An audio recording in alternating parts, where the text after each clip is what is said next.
ഇന്ന് രാവിലെ തന്നെ ഒരു കല്യാണത്തിന് പോകണ്ടായിരുന്നു കേട്ടോ. ഇതായിരുന്നു കേട്ടോ ഞാൻ ഇട്ടത്. സാരി ഒന്നും ഉടുക്കാൻ മേലായിരുന്നു, ഭയങ്കര ചൂടായിരുന്നു കേട്ടോ. അപ്പം ഞാൻ ഈ ഒരു ഡ്രസ്സ് ഇട്ടുകൊണ്ടാണ് പോയത്.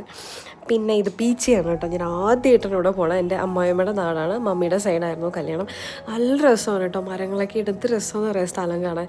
പിന്നെ പെണ്ണ് ചെറുക്കൻ എത്തിയിട്ടുണ്ടായില്ല. അപ്പം ഞങ്ങൾ നേരെ ഭക്ഷണത്തിലോട്ട് കയറുന്നു. നല്ല ചോറും ബീഫ് വരട്ടിയതും മോര് കറി, മീൻ കറി, ചിക്കൻ വരട്ടിയിട്ട് ഇതായിരുന്നു കേട്ടോ ഭക്ഷണം.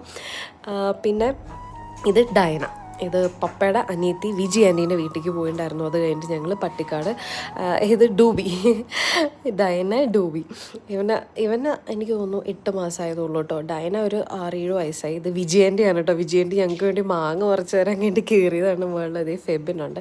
പിന്നെ അവിടെ കുറേ പച്ചക്കറിയൊക്കെ ഞങ്ങൾ എടുത്തായിരുന്നു കേട്ടോ. മൂവാണ്ടം മാങ്ങയാണ്. ഭയങ്കര ടേസ്റ്റ് ഉണ്ടായിരുന്നു കേട്ടോ. ഞങ്ങൾ കുറേ കഴിച്ചു. അത് കഴിഞ്ഞ് തിരിച്ചു വരുമ്പോൾ ഒരു ചട്ടിപ്പത്തിരി കഴിച്ചു കേട്ടോ. അപ്പോഴേക്കും ഭയങ്കര ക്ഷീണിച്ചു കേട്ടോ. ഒരു 5 മണി ആയിട്ടുണ്ട്, 6 മണി കഴിഞ്ഞ് വീട്ടിലെത്തും. വീട്ടിലെത്തിയിട്ട് വീണ്ടും ഒരു മൂവാണ്ടം കഴിച്ചു.